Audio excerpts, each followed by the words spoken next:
오늘 함께 봉독하신 말씀 1절, 2절의 그 말씀의 내용은 바로 이것입니다. 주님께서 공생의 마지막 사역 한 주간을 지나실 때에 예루살렘 성전에서 가까운 곳에 있었던 베단이라는 곳에서 이제 이른 아침이 되면 성전에 올라가셔서 말씀을 전하시고 또 저녁이 되면 동네 숙소로 나오시고 이런 그 며칠간이 있었습니다. 또 하루, 그 마지막 한 주간의 또 하루를 주님께서 마치신 후에 이제 베다니로 돌아가시기 위해서 성전 앞에서 제자들과 함께 있습니다. 그때 마침 제자 중에 한 사람이 주님께 그렇게 질문합니다. 선생님 보십시오. 이 돌들이 어떠하며 이 건물들이 어떠합니까? 아마 갈릴리의 그 시골 바다 출신이었던 제자들이 예루살렘 성전의 그 웅장함과 그 장엄함을 보면서 아마 얼마나 압도가 되었을까 생각을 합니다. 그 화려한 궁전, 그 웅장한 그 성전을 바라보면서 아마 제자들이 지금 탄복하며 탄성의 소리를 주님께 말하고 있는 것이죠. 주님, 이 성전 좀 보세요. 얼마나 멋있고 얼마나 화려합니까? 그들의 그 탄성에 대해서 주님께서 말씀하십니다. 내가 지금 이 건물들을 보고 있느냐? 돌 하나도 돌 위에 남지 않고 다 무너뜨려질 것이다 말씀을 하십니다. 3절, 4절 말씀은 장소가 다시 바뀌어져 있습니다. 그 예루살렘 성전과 또 성곽이 있는 동편에 감난산이라는 곳이 있습니다. 기드론 골짜기를 지난 그 산에서 주님께서 성전과 성벽들을 내려다 보시면서 지금 앉아 계십니다. 본문에 보니까 4명의 제자들 베드로와 야고보와 요한과 안드레가 조용히 조심스럽게 주님께 질문을 했다는 것입니다. 질문은 2가지였습니다. 그 하나는 어느 때에 이런 일이 있겠습니까? 하는 것. 그리고 2번째 질문은 이 모든 일이 이루어지려 할 때에 무슨 징조가 있겠습니까? 이렇게 질문을 했습니다. 지금 첫 질문을 하고 있는 제자들이 생각하는 이런 일, 그것이 무엇을 말할까요? 언제 이런 일이 있겠습니까? 그리고 이런 일이 있게 될 때에 어떤 징조들이 있겠습니까? 지금 제자들이 말하고 있는 이런 일이라고 하는 것은 방금 전에 주님께서 말씀하셨던 예루살렘 성전의 멸망을 의미하고 있는 것이죠. 제자들은 지금 예루살렘 성전이 멸망하는 그때, 예루살렘 성전이 무너지는 그때를 종말의 때로 생각을 하고 있는 것입니다. 그래서 지금 예수님께 그렇게 질문하고 있죠. 예수님, 예루살렘 성전이 무너지는 그 종말의 시기가 언제입니까? 그리고 그 종말이 있을 때에 어떤 징조가 있겠습니까? 이렇게 지금 질문을 하고 있습니다. 우리가 성경을 읽거나 성경을 해석할 때에 우리를 깊은 깨달음으로 인도해 주는 아주 의미 있는 질문이 하나 있습니다. 그것이 무엇인가 하면 왜 이 본문이 기록되었을까 하는 것을 생각해 보는 것이죠. 오늘 본문을 통해서 본다면 왜 마가가 장소가 다른 2곳에서 주님의 말씀, 그 종말에 대한 설교를 시작하면서 장소가 다른 곳에서 말씀하신 주님의 이 2 말씀을 서론부의 앞부분에 기록하고 있을까 하는 것이죠. 여러분, 주님께서 이 말씀을 하셨을 때가 연대가 어느 정도 될까요? 그저 학자들 따라 좀 차이는 있지만 주님께서 제자들에게 공생을 하시면서 이 말씀을 하셨던 때를 그저 우리가 편하게 한 30년 정도 되었다 이렇게 본다면 이 마가복음이 기록된 것은 한 70년 정도로 우리가 생각을 해볼 수 있습니다. 예수님의 말씀이 있었고 한 40년 정도가 흐른 때에 이 마가복음이 기록이 되었다는 것입니다. 물론 예수님께서 살아계셨을 때 제자들과 무리들 앞에서 생생하게 말씀을 전하실 때에 사람들은 복음서를 기록할 필요성을 갖지 못했습니다. 복음서가 기록도 안 됐고 그럴 필요도 느끼지 못했다는 것입니다. 주님께서 십자가에 죽으셨다가 3일 만에 부활하셨습니다. 그리고 40일 만에 승천하셨습니다. 오순절 다락방에서 성령 강림의 역사를 그들이 경험했습니다. 그리고 주님께서 승천하실 때 그들에게 생생하게 증언되었던 말이 있는데 그것이 무엇인가 하면 너희들이 본 그대로 주님께서 다시 오실 것이다. 그것이 바로 그들로 하여금 생생한 약속에 대한 감격을 가지게 했다는 것입니다. 이 모든 것을 목격했던 초대 기독교 공동체는 곧 다시 오신다. 주님께서 곧 다시 오실 것이라는 그 약속에 대해서 마음이 뜨거워져 있었습니다. 십자가에 죽으셨던 주님이 3일 만에 부활하시는 경험과 감격을 그들이 맛보았습니다. 약속하신 대로 성령님의 임재를 경험하는 그 감격을 맛보았습니다. 그리고 주님께서 승천하시면서 곧 다시 오신다 말씀을 하셨습니다. 그들은 그 약속을 철석같이 믿었죠. 그리고 곧 이루어질 것이라는 그 생각 때문에 그들의 마음이 뜨거웠습니다. 그들은 하루를 살지만 모든 것을 주님을 기다리는 종말론적인 그런 삶을 살아갈 수 있었다는 것입니다. 그런데 여러분, 그렇게 금방 오실 것 같았던 주님께서 오시지 않습니다.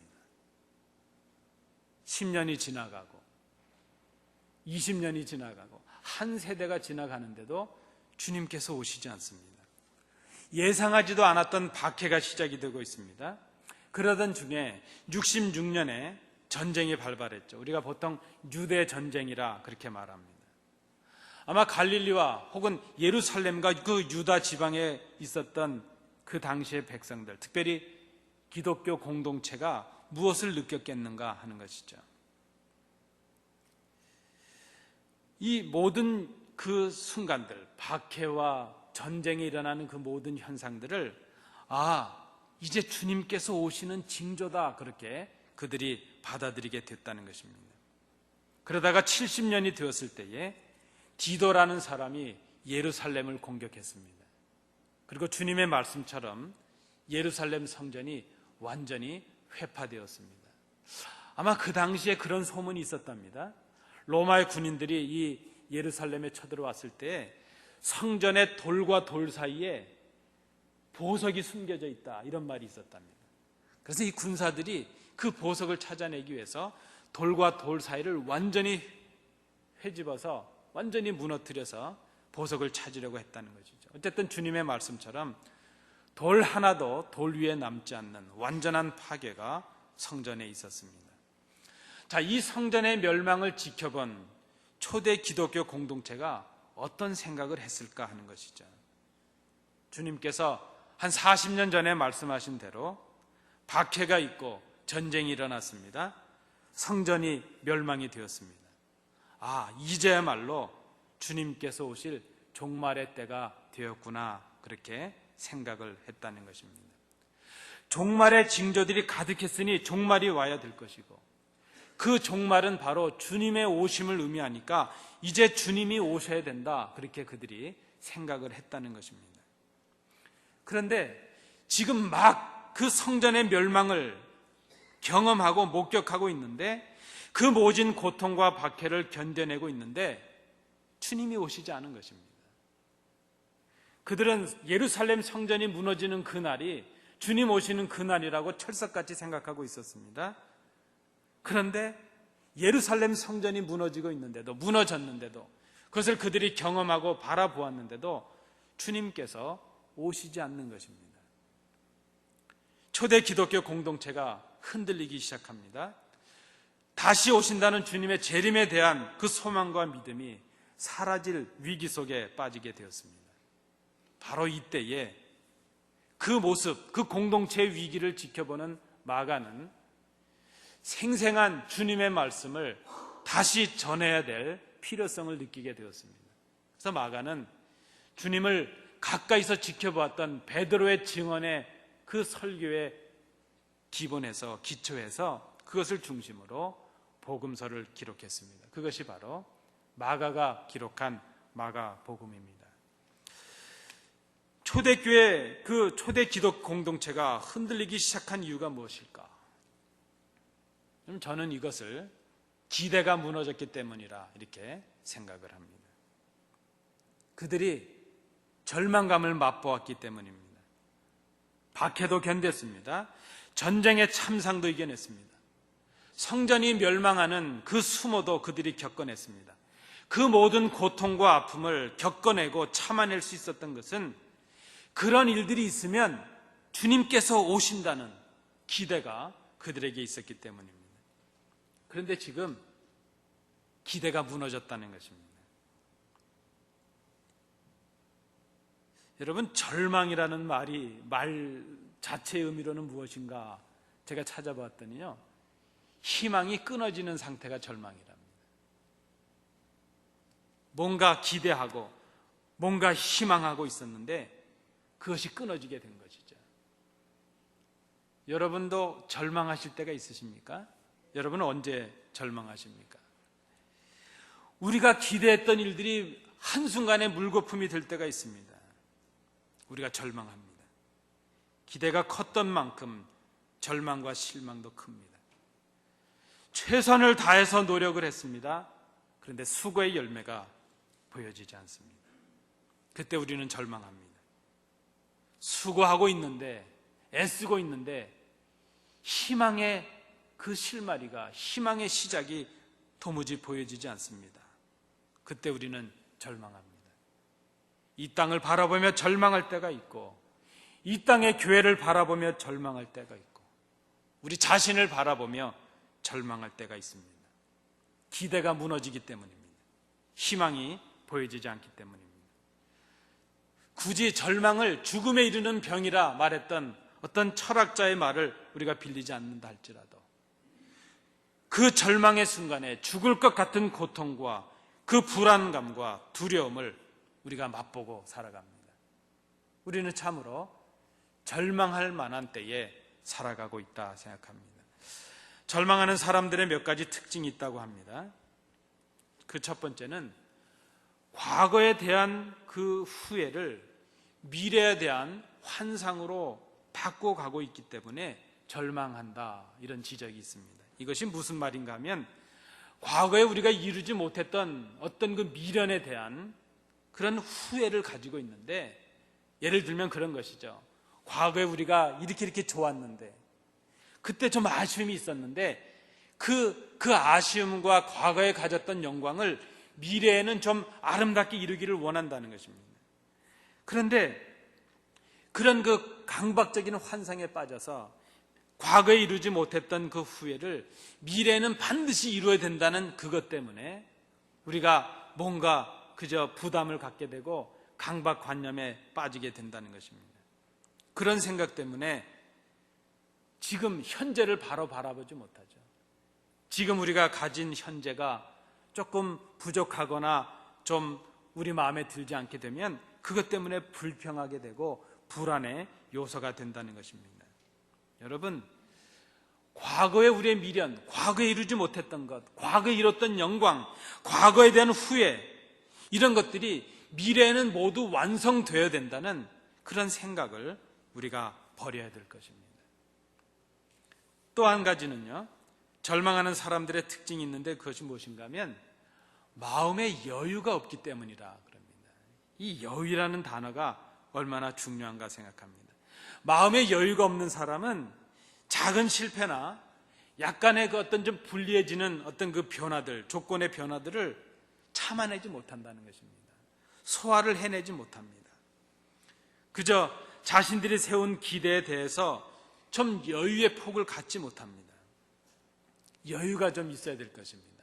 또 하나, 우리가 쉽게 절망하는 사람들의 특징으로 꼽을 수 있는 것은 자신을 너무 과신하기 때문이라 하는 것이죠. 자신의 실수를 도무지 용납하지 못합니다. 자신도 연약할 수 있고 실패할 수 있음을 인정하지 못하는 것입니다. 그런 사람은 자신이 남에게 완벽하게 비춰지기를 원합니다. 그럴 사람일수록 자신의 작은 실패나 다른 사람들의 작은 실패에 대해서, 실수에 대해서, 조금 늦어짐에 대해서 도무지 견디지 못하고 쉽게 절망을 하게 된다는 것입니다. 절망하는 많은 이유들이 있지만은 그저 크게 꼽아지는 것들이 그런 것입니다. 육체적인 질병 때문에 절망할 수 있죠. 정서적인 불안들이 그렇습니다. 우리가 사회적으로 소외를 당하게 될 때에 절망하는 이유가 될 수 있다는 것입니다. 그런데 우리가 오늘 본문을 통해서 발견하는 진짜 절망의 이유가 있습니다. 그것이 무엇인가 하면 말씀에 대한 오해 때문이라 하는 것입니다. 오늘 본문에 나타나는 이 초대교회 기독 공동체가 절망하고 있는 큰 이유 중에 하나는 주님의 말씀을 바로 깨닫지 못했기 때문이라 하는 것입니다. 주님의 말씀을 바로 깨닫지 못했다는 것은 주님을 알지 못했다는 것입니다. 주님의 뜻, 그 주님의 말씀을 알지 못했기 때문이죠. 영적인 기갈, 영적인 굶주림 때문에 절망하게 된다는 것입니다. 아모스의 말씀처럼 우리의 절망은 물이 없어서가 아니고 양식이 없어서도 아닙니다. 말씀을 듣지 못한 기갈이요, 그 말씀을 깨닫지 못한 데서 오는 영적인 기갈일 수 있다는 것입니다.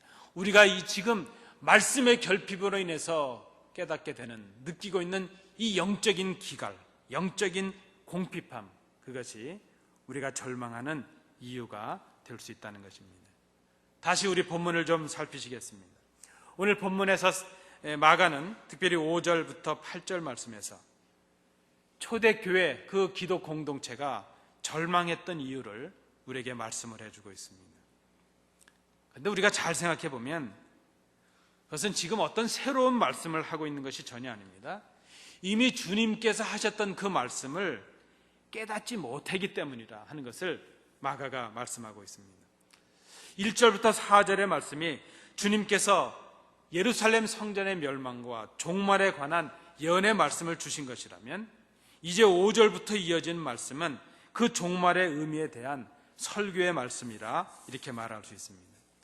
마가는 지금 주님을 기다리면서 박해를 경험하고 전쟁을 경험하고 이제 막 성전의 멸망을 직접 바라보고 경험한 그 초대교회 공동체가 그것으로 인해서 절망하고 낙심하고 있습니다.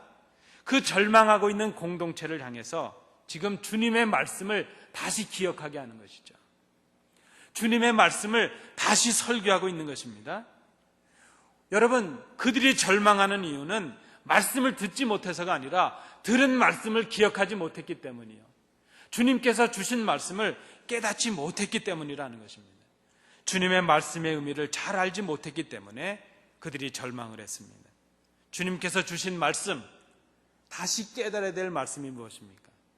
왜 절망하게 되었습니까? 오늘 본문에 세 가지로 말씀을 나눌 수 있습니다. 첫째는 5절부터 6절의 말씀입니다. 이스라엘 초대 공동체가 절망하는 이유, 그것은 사람의 미혹을 받았기 때문이라 하는 것입니다. 성전이 멸망했을 때에 거짓 선지자들이 등장을 했습니다. 아니, 자칭 재림 예수라는 사람들이 막 생겨났습니다.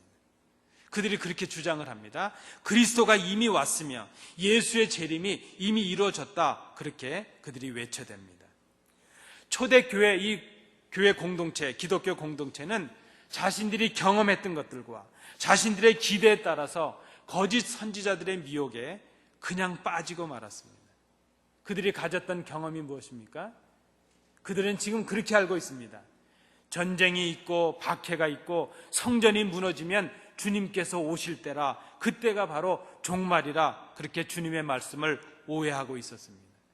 그때 거짓 선지자들이 일어나서 바로 지금 성전이 무너진 이때가 예수께서 오실 때고 이미 예수가 왔다, 그렇게 주장하는 사람들이 생겼습니다. 초대교회 공동체가 그들의 가르침, 그들의 잘못된 생각에 빠지게 되었다는 것입니다. 그들이 거짓 선지자들과 거짓 예수를 바라보고 기대하게 되었다는 것입니다. 여러분, 오늘 이 말씀을 통해서 우리가 볼 때 우리가 절망하는 큰 이유는 무엇입니까? 말씀보다 사람을 의지하기 때문입니다. 우리가 절망하는 큰 이유는 주님보다 사람을 더 믿기 때문입니다. 사람을 믿고 사람을 기대하다가 사람에게 실망하고 사람 때문에 절망하게 됩니다. 여러분, 사람은 사랑의 대상일 뿐입니다. 믿음의 대상은 오직 주님이십니다. 에베소서 1장 15절 말씀, 주 예수 안에서 너희 믿음과 모든 성도를 향한 사랑을 나도 듣고, 골로새서 1장 4절 말씀에도 이는 그리스도 예수 안에 너희 믿음과 모든 성도에 대한 사랑을 들었으며, 사람이 사랑의 대상이라는 이 말은 사람은 부족하다는 의미가 되죠. 여러분, 사람은 완벽할 수가 없습니다. 완전하지 않습니다. 그래서 사람은 실수할 수 있습니다. 사람은 변할 수 있습니다. 우리가 의지했던 사람이 우리를 실망시킬 수 있습니다. 우리가 완전하다고 생각했던 그들도 실수할 수 있습니다. 여러분, 사람은 원래 부족합니다. 사람을 의지하고 사람을 믿으면 실망할 수밖에 없습니다. 그래서 사람은 사랑의 대상일 뿐입니다. 그의 부족을 메우는 것이 우리의 사랑이기 때문입니다. 그러나 주님은 완전하신 분이십니다. 주님은 믿음의 대상이십니다. 주님께서 믿음의 대상이시라는 그 말씀은 주님은 실수가 없으시다는 것이요, 주님은 부족함이 없으시다는 것이요, 주님은 완전하시다는 그런 의미가 있습니다. 그래서 주님만이 믿음의 대상입니다. 여러분, 잘 생각해 보십시오. 왜 절망하십니까? 사람을 주님처럼 기대하고 사람의 말을 주님의 말씀처럼 의지하고 사랑의 대상인 사람을 주님처럼 믿고 있기 때문입니다. 그러면 우리가 절망할 수밖에 없습니다. 사람은 사랑의 대상입니다. 우리의 헌신과 우리의 사랑과 우리의 수고를 통해서 그 부족을 채워주고 보완해 주어야 될 사랑의 대상인 것을 우리가 기억해야 될 것입니다. 우리가 절망하는 큰 이유는 사람을 기대하고 사람을 의지했기 때문입니다. 두 번째, 이스라엘 공동체, 그 믿음의 공동체가 절망했던 이유가 어디 있습니까? 7절 상반절 말씀을 통해 보니까 두려워했기 때문이라는 것입니다. 주님은 분명히 예루살렘 성전의 그 멸망을 말씀하시면서 사람에게 미혹되지 말라 말씀하셨고, 두 번째로 하신 말씀이 두려워하지 말라 말씀하셨습니다. 그런데 절망하게 된 진짜 이유가 두려워하기 때문이라는 것이죠. 실패를 두려워하고 실패로 인해 받을 비난과 평가를 두려워했기 때문입니다. 두려워하게 되는 그 이유가 무엇입니까?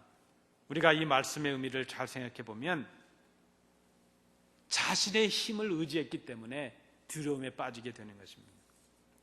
두려워하는 이유는 하나님의 능력을 의지하고 맡기지 못했기 때문입니다. 그런 의미에서 볼 때에 절망하고 낙심하는 것, 그것은 이중의 죄가 되는 것을 깨닫습니다. 첫째는 하나님을 의지하지 않은 죄가 있습니다. 그리고 자신을 하나님처럼 의지한 교만의 죄가 있습니다. 내 힘으로 내가 하려고 하다가 실패하고 절망하는 것, 그것이 바로 죄가 될 수 있습니다. 오늘 주님은 이 본문에서 말씀하십니다. 두려워하지 말라. 요한복음 14장 1절 말씀에서도 너희는 마음에 근심하지 말라. 하나님을 믿으니 또 나를 믿으라 말씀하셨습니다. 우리가 두려워하고 절망에 빠지는 이유는 주님을 믿지 않기 때문입니다. 그리고 나 자신을, 나의 지혜와 내 힘을 주님처럼 의지했기 때문입니다. 마태복음 11장 28절부터 30절의 말씀입니다. 수고하고 무거운 짐진 자들아 다 내게로 오라. 내가 너희를 쉬게 하리라. 나는 마음이 온유하고 겸손하니 나의 멍에를 메고 내게 배우라. 그리하면 너의 마음이 쉼을 얻으리니 이는 내 멍에는 쉽고 내 짐은 가벼움이라 하시니라. 여러분, 우리가 왜 두려움에 빠집니까? 왜 절망합니까? 자신을 의지한 교만 때문이요, 하나님의 능력을 의심한 불신앙 때문이라는 것입니다. 실패할 수 있습니다. 두려워하지 말아야 될 것입니다. 고난을 당할 수 있습니다. 두려워하지 말아야 됩니다. 왜 그렇습니까? 그 고난보다 더 능력 많으신, 우리의 실패도 성공으로 바꾸실 수 있는 주님께 우리가 그 짐을 맡기기 때문입니다. 주님께 맡기고 부족한 내 힘과 내 지혜를 의지하지 말아야 됩니다. 우리의 무거운 짐들을 오직 전능하신 주님께 맡겨야 됩니다. 그러면 절망을 벗어날 수 있습니다. 두려움에서 자유할 수 있습니다. 그런데 이 초대 기독교 공동체가 두려워했다는 것입니다. 마지막 세 번째로 7절 하반절부터 8절의 말씀입니다. 그 공동체가 절망했던 이유는 말씀을 오해했기 때문이라는 것입니다. 분명히 주님의 말씀을 제자들과 공동체가 들었습니다. 그 제자들이 했던 설교를 그 초대 공동체가 그대로 들었습니다. 그런데 그들이 절망에 빠지고 말았습니다. 주님의 말씀을 듣기는 들었는데 주님의 말씀을 바로 깨닫지 못했기 때문입니다. 마가는 주님께서 징조의 시작과 그날이 오는 징후를 구별하고 있는 것을 말씀하고 있습니다. 박해가 있고 전쟁의 소문이 들리고 예루살렘 성전도 멸망을 당하게 될 것이다. 초대교회 공동체는 그 징조들이 끝이라고 생각을 했습니다. 박해가 있고 전쟁이 있고 예루살렘 성전이 무너지는 그날이 주님이 오시는 그날이라고 그들은 생각을 했습니다. 그러나 이것은 종말에 대한 상징은 될 것이지만 종말 그날은 아니었다는 것입니다. 주님의 말씀입니다. 이런 일이 있어야 하되 아직 끝은 아니니라. 우주적인 종말, 주님께서 오셔서 세상을 심판하시는 그날에 대한 징조는 우리가 살아가고 우리가 경험하는 세대 속에서 나타날 수가 있습니다. 우리는 전쟁의 소식을 들을 수도 있고 지진과 기근의 소식을 들을 수도 있고 예루살렘 성전이 무너지는 소식을 들을 수도 있고 우리가 기대했던 모든 것들이 무너지는 경험도 할 수가 있습니다. 우리가 기대했던 사람들이 우리를 절망하고 실망에 빠지게 할 수도 있고 우리가 계획했던 일들이 계획대로 되지 않는 성전이 무너지는 것 같은 그런 절망의 순간도 맞이할 수가 있다는 것입니다. 그러나 그 실패의 날, 그 절망의 날이 주님 오시는 그날은 아니었다는 것입니다. 우리가 그것을 경험하고 보면서 오히려 우리는 우리의 신앙을 돌아볼 수 있을 것입니다. 주님이 오실 것이라고 나타날 수 있는 그 징조들, 그것은 주님이 오시는 그 날을 의미하는 것은 아니라는 것입니다. 마가복음과 병행 본문인 마태복음 24장 33절은 이렇게 말씀합니다. 이 모든 일을 보거든 인자가 가까이 곧 문 앞에 이른 줄 알라. 여러분, 이런 징조들을 볼 때에 주님께서 오실 때가 가까워오고 있다 하는 것을 우리는 깨닫습니다. 이 세상의 징조들을 통해서 주님이 가까이 오시는 것을 알게 됩니다. 그러나 그 징조들이 주님 오시는 그 날의 징조는 아니라는 것입니다. 징조는 징조일 뿐입니다. 그 날이 아니라는 것입니다. 끝이 아니라는 것입니다. 정작 우리가 성경을 잘 상고해 보면 주님 오시는 그 날은 징조가 없을 것이라 말씀합니다. 그날의 시간과 장소는 아무도 알 수가 없습니다. 도적같이 임하신다. 오히려 주님은 말씀하십니다. 오히려 주님은 갑자기 오실 것입니다. 우리가 전혀 오시지 않을 것이라 생각하는 그때에 오실 것입니다. 아직 무화과 열매가 익지도 않아서 아직 때가 되지 않았다고 생각할 그때에 주님은 오셔서 우리에게 열매를 요구하실 것입니다. 우리는 주님이 오시는 그날을 알지 못해서 그날 소를 팔러 가고 장사를 하러 가고 장가 가고 우리가 하는 일상의 삶을 그대로 살아가게 될 것입니다. 전혀 주님이 오시지 않을 것이라 생각하는 그때에 주님께서 갑자기 우리에게 오실 것입니다. 근데 여러분, 그날이 오늘이 될지 내일이 될지 우리는 알 수가 없습니다. 그래서 우리는 다만 깨어서 근신하며 그날을 기다릴 뿐입니다. 오늘 마가복음 13장 35절은 이렇게 말씀합니다. 그러므로 깨어 있으라. 집 주인이 언제 올는지 혹 저물 때 일는지 밤중일든지 다굴 때든지 새벽일든지 너희가 알지 못함이라. 초대교회 공동체가 절망했던 이유가 바로 여기에 있습니다. 하나님의 그 주님의 말씀을 들었지만 주님의 말씀의 의미를 잘 깨닫지 못했습니다. 그리고 주님이 정해주신, 주님이 말씀하신 끝이 아닌 자신들의 생각대로, 자기들의 생각대로 끝을 정했습니다. 전쟁이 있고 지진과 기근이 있고 박해가 있고 예루살렘 성전이 무너지는 그때가 주님이 오시는 날이다. 자기들 스스로 그렇게 생각을 했다는 것입니다. 그리고 전쟁도 있었고 박해도 있었고 예루살렘 성전이 무너지는 것을 보면서 주님이 오셔야 된다고 생각을 했습니다. 그런데 주님이 오시지 않았습니다. 그들이 절망에 빠지게 되었다는 것입니다. 40년 전에 말씀하셨던 그 주님의 말씀을 바로 기억하지 못했습니다. 이미 들었던 그 말씀을 그들이 깨닫지 못했습니다. 사람들에게 미혹되지 말라 하셨지만 그들은 사람들에게 미혹되고 말았습니다. 두려워하지 말라 그랬지만 그들은 자신을 의지함으로 두려움에 빠지게 되었습니다. 아직 끝은 아니다 주님이 말씀하셨지만 자신들이 오해하고 정한 그 끝을 그저 끝이라고 생각을 했습니다. 한 병사가 중상을 입고 야전병원에 실려왔다고 합니다. 도무지 그의 상처가 너무도 깊어서 소생의 가능성이 없어 보입니다. 환자를 돌보며 지나가던 군의관 한 사람이 그를 보면서 이렇게 혼잣말로 하고 지나갑니다. 아휴, 이 친구 참 어려운데 내일 새벽까지라도 좀 죽지 않고 버텨준다면 뭔가 희망이 생길 텐데. 그저 그 한마디를 남기고 지나가 버리고 말았습니다. 죽음의 고통 앞에서 마지막 숨을 몰아가면서 그 고통 속에서 신음하던 이 병사가 그 군의관이 말하고 지나간 그 소리를 그저 정신이 없는 중에서도 들었다는 것이죠. 그리고 그는 어떻게든지 살아남기 위해서 어쩐지 내가 새벽까지는 좀 정신줄을 놓지 않고 좀 기다려보고 버텨봐야 되겠다 몸부림을 쳤다는 것입니다. 춥고 그 긴 겨울밤을 그가 그저 사투를 하면서 견뎌낸 것이죠. 새벽까지만 버티면 살 수 있을 것이라는 희망이 그에게 있었기 때문입니다. 이것이 실화였다고 합니다. 이때 군의관이었던 분이 나중에 이것을 기록한 것입니다. 초대 기독교 공동체가 박해가 있고 전쟁이 일어나고 성전이 멸망했을 때 그때 그들은 이제 끝이구나 그렇게 생각을 했습니다. 그런데 주님이 오시지 않게 되자 그들은 절망에 빠지고 말았습니다. 여러분, 우리가 왜 절망합니까? 우리의 기대가 무너지는 그때가 끝이라고 생각하고 있기 때문입니다.